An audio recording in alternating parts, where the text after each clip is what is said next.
কাটছে বলেন একটু শুনি। আলহামদুলিল্লাহ ভাইয়া, অনেক ভালো। অনেক ভালো না? এটা আসলে আচ্ছা, আমি এক্সপেক্ট মাত্র করার যারা মতো না। জয়েন করেছেন তাদের জ্ঞাতার্থে বলে রাখি, শারমিন আপু উনি আমাদের স্পেশাল স্টুডেন্ট ছিলেন এবং উনি পেশায় একজন ব্যাংকার। উনি একটা ভালো একটা রেপুটেড একটা কমার্শিয়াল ব্যাংকে জব করেন। তো উনি রিসেন্টলি দাঁড়িয়েছিলেন 2 to 3 days আগে, মেবি না 30 তারিখে ছিল মনে হয় না জি ইন্টারভিউটা। জি ভাইয়া, 30 এপ্রিল। আচ্ছা, আমরা খুব লাকি, আমাদের যেদিন নতুন অফিস উদ্বোধন হয়েছে ঠিক এর আগের দিন উনি ভিসাটা পেয়েছেন এবং উনি আমাদের অফিসটাও ভিজিট করেছিলেন। তো আমরা ওনাকে পেয়ে খুব খুশি হয়েছিলাম। আমরা আসলে অ্যাডমিন প্যানেল খুবই গর্বিত আপনাকে নিয়ে, আপনি অনেক চেষ্টা করেছেন আর থ্যাঙ্কস রেজাল্ট ভাইয়া, থ্যাংক ইউ সো মাচ। ঠিক আছে আপু, আপনার জার্নিটা একটু শুনবো, আপনার প্রোফাইলটা এবং আপনার টোটাল জার্নিটা কেমন ছিল ওভারঅল, এবং ইন্টারভিউতে কি ধরনের কোশ্চেন করেছিল, তো আমাদের সবার মাঝে যদি যদি শেয়ার করতেন। জি ভাইয়া, অবশ্যই। আমি আসলে শুরু করতে চাই যে ভিশন নিউজের সাথে আমার স্টার্টিংটা। আমি যখন প্রথম শুরু করি তখন যেটা হয়েছে সেটা হচ্ছে আমি একটা রেগুলার ব্যাচের 7 দিনের একটা প্যাকেজে স্টার্ট করি আর কি। তো ওটা আমি যখন একদিন মক দিয়েছি, ওয়ান অফ আমাদের ভাইয়া ভিও উনি আমাকে বলেছেন যে কথাটা ছিল এরকম, আপু আপনি অনেক চেষ্টা করেছেন গুগল করে আনসার গুলা রেডি করার জন্য, বাট আপনার সবগুলো আনসার একটার সাথে আরেকটা লিঙ্কড না। আপনি বলেছেন বাট আপনার আনসার গুলা লিঙ্ক না, আপনি চেষ্টা করেছেন। তো তখন আমার মনে হলো যে আসলে এটা যে বলেছে এই ফিডব্যাকটা, আমি তাহলে কি করা যায়। তো আমি চিন্তা করছিলাম এটাকে কিভাবে লিঙ্ক করা যায়। বাই দিস টাইম আসলে যেটা হয় সেটা হচ্ছে, যেহেতু আমি একটা প্রফেশনে আছি, সারাদিন আসলে আমার ওরকম স্পেস খুঁজে টাইম পাওয়া যায় না যেটার জন্য অনেক থিঙ্ক করে আমি আনসার গুলাকে লিঙ্ক করব বা এভাবে করব। তো আমি তখন চিন্তা করলাম যে আমি তাহলে একটা কাজ করি, স্পেশাল ব্যাচে অ্যাডমিট হই, তাহলে দেখি যে ওনারা আনসার গুলো আমার প্রোফাইলের সাথে কিভাবে ম্যাচ করে দেন। তো আমি স্পেশাল ব্যাচে অ্যাডমিট হলাম। দেন ওনারা আমাকে আমার প্রোফাইলটা নিলেন, নিয়ে আমাকে আনসার গুলা মেক করে দেন। বেশ কিছু আনসার আমাকে মেক করে দিয়েছেন এবং আমি চেষ্টা করেছি ওই আনসার গুলার সাথে নিজেকে অ্যালাইন করতে প্র্যাকটিস করে। আর যখন আমি প্র্যাকটিসটা শুরু করেছি তারপর থেকে আসলে ওনাদের যেটা অ্যাডমিন ভাইয়ারা, ভিও যারা আমাদের সবসময় মক দিতাম, তারা সবাই আসলে প্রতিদিন ক্লাসে একটা একটা করে ফিডব্যাক দিতেন এবং আমি চেষ্টা করতাম, আমার একটা ইয়া ছিল কি, যেদিন যেই ফিডব্যাক দিক সেই ফিডব্যাকটাকে আমি পজিটিভলি নিয়েছি এবং সেটা নিয়ে কাজ করার চেষ্টা করেছি। আমার একটা ইয়া ছিল এটা। আর আমি চেষ্টা করেছি যে ডেইলি বেসিসে আমার আনসার গুলাকে আরো কিভাবে আপগ্রেড করা যায় বা আরো কিভাবে নতুন আরো কি অ্যাড করা যায় বা সুন্দর করা যায়, এভাবে চেষ্টা করেছি। এটা হচ্ছে আমার ট্রাইংটা আর কি, স্টার্ট জার্নিটা এভাবেই হয়। এবং আমি আসলে অনেকদিন ধরে ভিশনিয়াস এর সাথে আছি বলতে গেলে। এটা একটা ফ্যামিলির মতো লাগে আমার কাছে, নিজের কাছে, যে এতদিন ক্লাসে থাকি এবং আমি চেষ্টা করি যে সবার মকগুলা শুনতে খুব মনোযোগ দিয়ে। আমারটা শেষ হয়ে গেলেও আমি লাস্ট পর্যন্ত ক্লাসে থাকি এবং যেটা ভাইয়ারা সবসময় রিকোয়েস্ট করেন আপুরা যে শেষ পর্যন্ত থাকেন, সবারটা শুনেন। আমিও চেষ্টা করেছি আসলে, আমি আমার জায়গা থেকে যে আমি শেষ পর্যন্ত শুনেছি, কারণ এক একজনের ওয়ে অফ টকিং এক এক রকম, এক একজনের আনসার মেকিং, সবাইকে তো সব কোয়েশ্চেন করে না, এক একজনকে এক একটা কোয়েশ্চেন করে। তো আনসার গুলো চেষ্টা করি যে কার আনসারটা কত বেশি সুন্দর বা কার ওয়ার্ড মেকিং ওয়ার্ডটা আমার সাথে আরো অ্যাড করা যায় বা এরকম আর কি। যে শুনলে যেটা হয় সেটা হচ্ছে নিজের ইয়াটা বাড়ে, এক্সপেরিয়েন্সটা, নিজের ওয়ার্ড ইয়াটা বেড়ে যায়। তো ওভাবেই আমি আসলে আমার জার্নিটা শুরু করেছি এবং চেষ্টা করেছি প্রতিদিন রেগুলারলি মকে ক্লাসে অ্যাটেন্ড করতে এবং সবার ফিডব্যাক গুলাকে পজিটিভলি নিয়ে সেগুলাতে কাজ করতে। এই ছিল আমার আসলে স্টার্ট জার্নিটা। দেন আমি শুরু করেছি যে আমার ইউনিভার্সিটি নিয়ে। যখন আমি একটা ইউনিভার্সিটিতে অ্যাপ্লাই করেছি, শুধুমাত্র একটা ডেট, ইউএস এম্বাসি যেহেতু ডেট নেওয়াটা একটা অনেক বিশাল ব্যাপার, যে ডেট পাওয়া অনেক লেন্দি, অনেক লং টাইমে ডেট পাই। তো আমি নর্মাল যে কোনো ভাবে একটা ইউনিভার্সিটি থেকে ডেট নিয়েছি এবং আমি জানি যে আমি ওই ইউনিভার্সিটি থেকে এম্বাসিতে যাব না, ভালো ইউনিভার্সিটি থেকে ইয়া করব। তা আমার যে এক্সপেক্টেড ইউনিভার্সিটি গুলো, ওনারা আমাকে I-20 এবং অফার লেটার দিতে সময় নিয়েছে। তো বাই দিস টাইম আমার ওইদিকে ইন্টারভিউ ডেটও চলে আসছে। বাট আমি যেটা করতাম সেটা হচ্ছে আমি প্র্যাকটিসটা সবসময় কন্টিনিউ করতাম, যে ইউনিভার্সিটিতে আমি যাই বাট আমি যেটাতে পেয়েছি সেটা নিয়ে আমি প্র্যাকটিসটা কন্টিনিউ করি। নতুন যেটা আসবে তখন আমি ওটাতে বাকি জিনিসগুলো অ্যাড করে দিব আর কি, অ্যাডিশনাল। তো এরকম ছিল আমার জার্নিটা। আস্তে আস্তে এ তো অনেক দিনের প্র্যাকটিস এবং প্রতিদিনের প্র্যাকটিস, শেষ পর্যন্ত আমি ইন্টারভিউর জন্য 30 তারিখে আমার ইন্টারভিউ ডেটটা আসলো। আর গেলাম, আমার ইন্টারভিউ ডেট ছিল, টাইমটা ছিল 30 তারিখ 10:45-এ। তো আমি 9:30টার মধ্যে চলে গিয়েছি। গিয়ে দেন আমি শুরু করেছি। বাই দিস টাইম ওখানে যে ফর্মালিটিস গুলো ওগুলা সব কমপ্লিট করে, ওই দিন এত রাশ ছিল, 1 to 7 পর্যন্ত শুধু ফিঙ্গারই নেওয়া হয়েছে। ফিঙ্গারপ্রিন্টের জন্য 1 to 7 পর্যন্ত কাউন্টার গুলা বুকড ছিল, যার কারণে ইন্টারভিউ হচ্ছিল শুধু। আমি যখন দেখেছি সেকেন্ড বেঞ্চে ইন্টারভিউর ওখানে সামনে, তখন দেখেছি শুধু 3টা কাউন্টারে আসলে ইন্টারভিউ হচ্ছে, 10, 11, 12।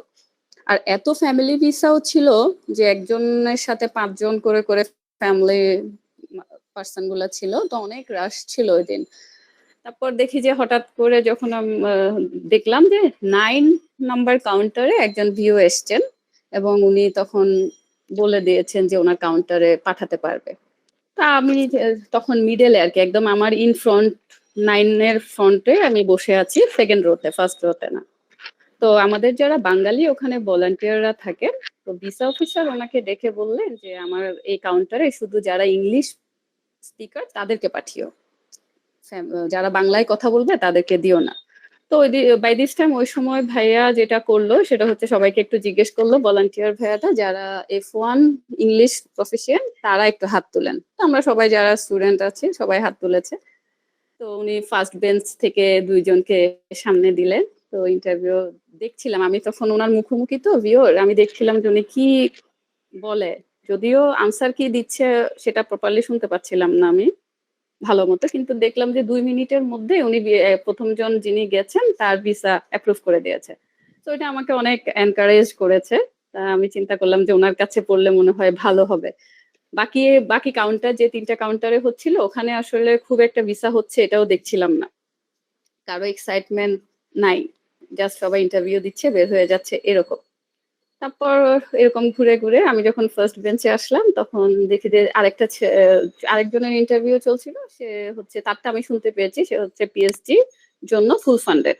তো তাকেও দেখি যে ভিসা দিয়ে দিয়েছে, পরপর 2টা ভিসা হয়ে যাওয়াতে আরো ভালো লাগছে, মানে খুব ইন্সপিরেশন কাজ করছে যে মনে হয় ওনার কাছে ভিসা হবে। তো আমি চিন্তা করলাম যে কোনো ভাবে ওনার সামনে যেতে হবে, ওনার কাছে ইন্টারভিউ দিব।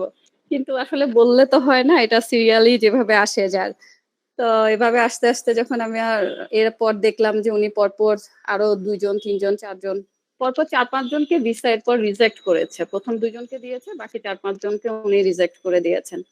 তো আমি তখন আসলে ফার্স্ট বেঞ্চে ছিলাম, এবং ভলান্টিয়ার ভাইয়া যখন বলছে কে ইংলিশ বলতো, তখন আমি আর আসলে দেরি করি নাই, হাত তুলে সোজা লাইনে চলে গেছি।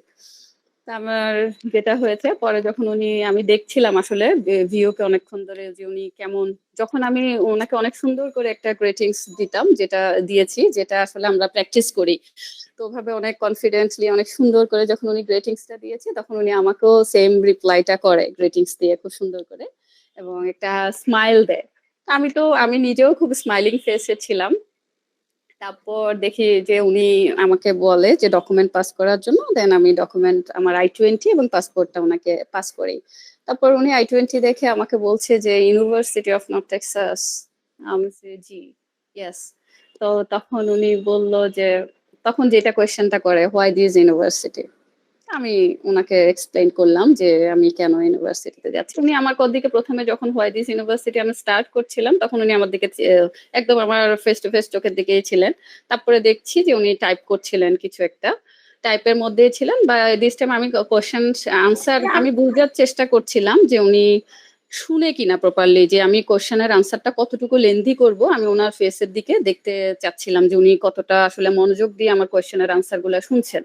তা আমি দেখতে পাচ্ছিলাম যে ওনার মধ্যে একটা বিট কাজ করছে, আমি যখন আনসার গুলো করছি এক একটা লাইন বলছি, উনি সেই রিদম একটা বিট পাচ্ছি আমার, ওনার মাথা দুলানো, এবং উনি অবজার্ভ করছেন, উনি আমাকে রেসপন্স করছেন মাথা দুলিয়ে বা ওকে, হঠাৎ করে একবার আই কন্ট্যাক্ট করেন এভাবে। তারপর যখন এই আনসারটা শেষ হলো তখন আমি বুঝে নিলাম যে না, উনি আমাকে শুনছেন এবং উনি বেশ এটা মজা করে শুনছেন এবং মনোযোগ দিয়ে শুনছেন। দেন তখন আমার কনফিডেন্স আসলে আরো বেড়ে যায়, এবং আমি চিন্তা করছি যে না, ওনাকে আরো আমি যত যা পারি সবই বলতে পারবো মনে হয়েছিল আমার প্রথম আনসারটা শুনে। তারপর উনি আমাকে বলল, এই আনসারটা দেওয়ার পর বলল যে you already completed your masters in Eastern University, so why you go this program for again. তখন আমি ওনাকে বললাম যে কেন আমি আবার এক্সপ্লেন করলাম আমার আনসার দেওয়ার পর উনি আনসারটা নিলেন। নেওয়ার পর বলছে যে আরেকটা কোয়েশ্চেন করলেন। উনি কিন্তু খুব আমি এবং কনফিডেন্ট এখন আমার যে উনি আমি যাই বলি উনি খুব ভালো করে শুনছেন এবং খুব ভালো লিসনিং করছেন এবং সেটার একটা রেসপন্স উনি আমাকে দিচ্ছেন। ওনার এক্সপ্রেশন, ওনার বিট খুব ভালো ভালো ছিল, আমার কাছে খুব ভালো লাগছিল। তো তখন আমি আরো, যেটা হয় আর কি, কনফিডেন্স আরো কাজ করে, আরো বেশি কনফিডেন্স কাজ করে। তারপর উনি আমাকে জিজ্ঞেস করলেন যে you mention that one of your relative is living USA, who is he or she. তখন আমি বললাম, আমার আনসারটা দিলাম আমার কোন রিলেটিভ থাকে। তারপর উনি আর জিজ্ঞেস করেননি বা কোন স্টেট বা কোথাও, জাস্ট একটু আনসার শুনে ওকে। তারপর উনি বলছেন যে আমি কি করি, হোয়াট ইউ আর ডুইং। আমি বললাম, বলার পর উনি বলছে যে আমি যে ডিপার্টমেন্টে কাজ করি ওটা বলে কি you are working under risk. তা আমি বললাম যে ইয়াস। তখন উনি জিজ্ঞেস করলো রিস্কের কোন ডিপার্টমেন্ট। তখন আমি আমার ডিপার্টমেন্টের নাম বললাম। বলার পর জিজ্ঞেস করলো যে ওখানে আমি কি কি কাজ করি। তো আমি ওনাকে আমি কি কি কাজ করি, আমার জব রেসপন্সিবিলিটিসটা আমি সামারাইজ করে আমি আমার দিয়েছে। আমি আসলে আমার জব রেসপন্সিবিলিটিসটা অনেক ছিল, তো ওভাবে তো আমি বলিনি, আমি সামারাইজ করে আমার জব রেসপন্সিবিলিটিসটা ওনাকে এক্সপ্লেন করলাম।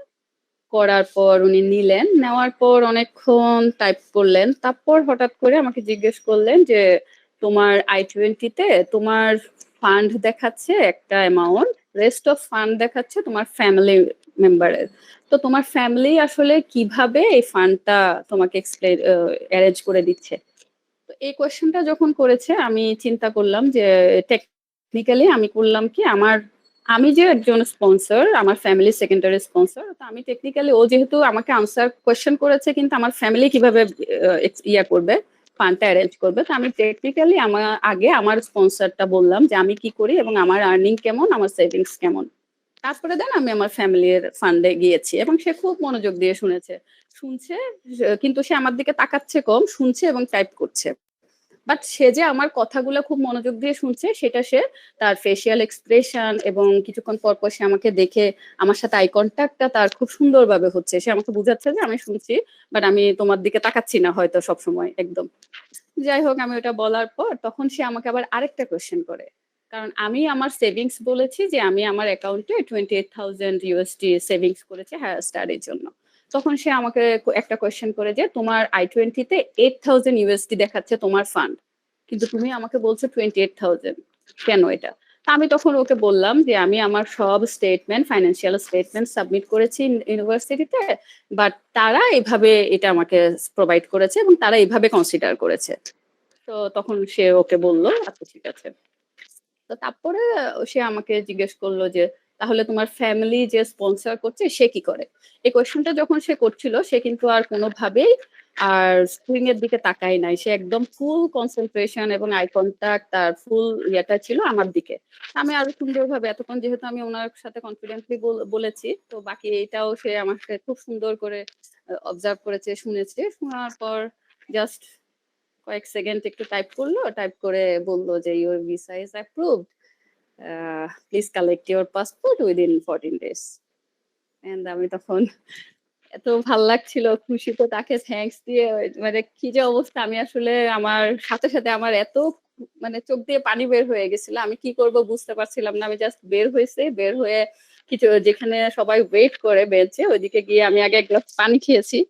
তারপরে দেন আমার মানে আমি কোনোভাবে আমার আসলে টিয়ার্স স্টপ করতে পারিনি, যে এত খুশি লাগছিল।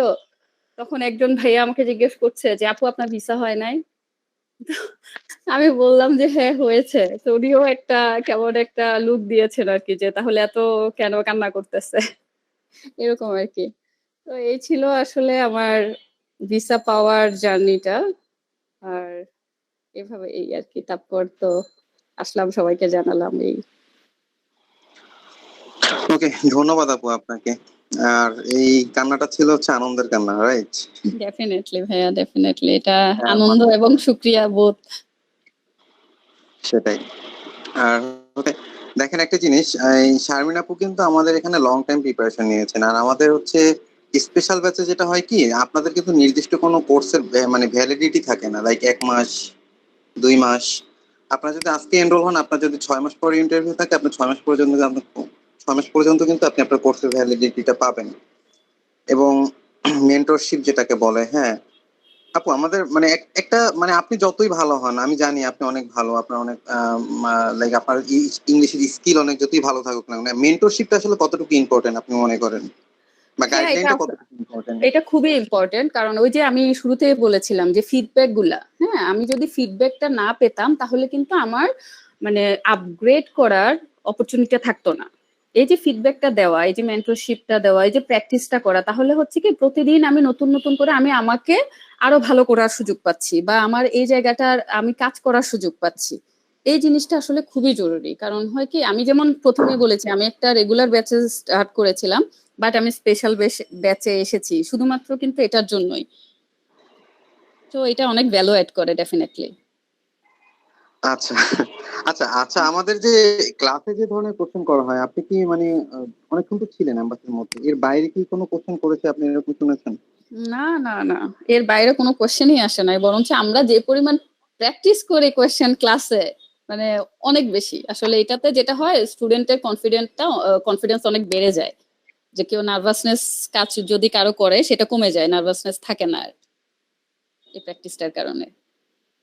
সেটাই, আসলে অনেকে চিন্তা করে যে আমাদের এখানে অনেকে এডমিশন নেওয়ার ক্ষেত্রে চিন্তা করে যে আমার এখনো 4 মাস আছে বা 5 মাস আছে, আমি 2 মাস পরে নিই এডমিশনটা। আসলে কিন্তু বিষয়টা এরকম না, হ্যাঁ যেহেতু আপনারা যদি স্পেশালি ভর্তি হতে চান আগেই হয়ে যান, কারণ হচ্ছে কি যে আপনি যত প্র্যাকটিস করবেন আপনি তত পারফেক্ট হবে। একটা কথা আছে না, প্র্যাকটিস মেক্স ম্যান পারফেক্ট। তো বিষয়টা কিন্তু এরকমই। আর একটা জিনিস, আমাদের আসলে এরকম পারসেপশন থাকে যে লাইক আমরা যদি কেএফসি বলেন বা বিএফসি বলেন, একটা 500 টাকার একটা বার্গার খেতে কখনো চিন্তা করি না, বাট একটা কোর্স কিনবো, একটা বই কিনবো। হ্যাঁ, তো আসলে তখন আমাদের খুব টাকার প্রতি অনেক মায়া হয়ে যায় আসলে। এটা আপনার লাইফের একটা বড় ইনভেস্টমেন্ট আপনার জন্য। জীবনে তো আসলে অন্যের জন্য অনেক ইনভেস্ট করেছেন, লাইক যদি আপনার বান্ধবীকে নিয়ে রেস্টুরেন্টেও যান, সেক্ষেত্রে কিন্তু 2,000, 2,500, 3,000 টাকা বিল হয়ে যায়। এরকম মাসে বা 2 মাসে যদি 2 বার যান, দেখা যায় যে 8-10 হাজার টাকা চলে যায়। আর তখন কিন্তু আসলে আমরা অতটা চিন্তা করি না বা অতটা মায়া দেখাই না, বাট একটা কোর্স নিবো, একটা নিজের প্রতি যে একটা ইনভেস্ট করবো, আসলে তখন আমরা আসলে চিন্তা করি অনেক কিছু। এটাতে ভাইয়া সেটা আমি একটু আপনার সাথে অ্যাড করতে চাই, যেটা সেটা হচ্ছে লাইক দুইটা জিনিস আসলে প্যারালালি খুব প্রয়োজন। এক হচ্ছে একটা গাইডলাইন্স এর, আমরা তো সবাই আসলে এখানে প্র্যাকটিস করি, প্র্যাকটিসে যেটা হয় একটা ক্লাস রেগুলারিটি, একটা মেনটেন, একটা ডিসিপ্লিনের মধ্যে থাকা হয়, এবং একটা টাইমে আমার এই প্র্যাকটিস, আমি হয়তো একটা মক দিচ্ছি প্রতিদিন রেগুলার, বাট এই মকটা দেওয়ার আগে আমার একটা প্রিপারেশন থাকে যে আমি কিভাবে আসলে এটাকে প্রেজেন্ট করব। সো এই জায়গাটায় যেটা হয়, রেগুলার যে ক্লাসের অ্যাটেন্ডেন্স, সেটা হয় যে আমার আজকে যদি একটু খারাপ হয়, পরের দিন কিন্তু আমার প্র্যাকটিসটা ডাবল হয়ে যায়। তো এই যে একটা গাইডলাইন এবং একটা ডিসিপ্লিন, এটা আসলে ক্লাসে অ্যাটেন্ড না করলে আমি নিজে যতই এক্সপার্ট হই বা নিজে নিজে যতই প্র্যাকটিস করি, তাহলে কিন্তু হয় না ইন এ সেন্স যে আমার তো ফিডব্যাকটা পাই না আমি কারো কাছ থেকে, আমি নিজে দিচ্ছি তাহলে তো আমি বুঝে উঠতে পারছি না, আমার কাছে তো মনে হচ্ছে যে না আমি তো সব পারি আসলে। তো এই জিনিসটা ওভার কনফিডেন্সও হয়ে যায় অনেক সময় মানুষ, তো এই জিনিসটা যেন না হয়, ক্লাসে রেগুলারলি থেকে না, একটা ডিসিপ্লিনের মধ্যে বিষয়টা কি থাকা। জানেন, বিষয়টা শারমিন এটা আপু, আর কি। বিষয়টা শারমিন আপু কি জানেন, এটা হচ্ছে অনেকে চিন্তা করে আমার আইএলটিএস 8.5 আছে, হ্যাঁ আমি তো স্পিকিং অনেক ভালো, বাট স্পিকিং এ সে যতই ভালো হোক না কেন, হ্যাঁ এখানে কিন্তু আপনার ভিও দেখে আপনার ইন্টেনশন। আপনার ইন্টেনশন যদি আপনি বুঝাইতে না পারেন যে আপনি কোর্স করে আপনি দেশেই আসবেন এবং আপনার ফিউচারটা দেশেই, তাহলে আপনি যতই স্পিকিং এ ভালো হন, এটা আইএলটিএস বা ডুওলিঙ্গোর কোনো এক্সাম না যে আপনি স্পিকিং করে আপনি 6.5 বা 7.5 বা 8.5 আপনি পেয়ে যাবেন। এটা হচ্ছে আপনাকে ইন্টেনশনটা বুঝাইতে হবে লজিক্যালি আনসার দিয়ে। তো অবশ্যই। এরকম অনেক স্টুডেন্ট আছে 8.5 পেয়েও কিন্তু রিজেক্ট হয়েছে, পরে আমাদের কাছে আসছে, ভাই আমার তো 8.5, আমি তো রিজেক্ট হয়েছি, আমার কেন রিজেক্টটা কেন হলাম।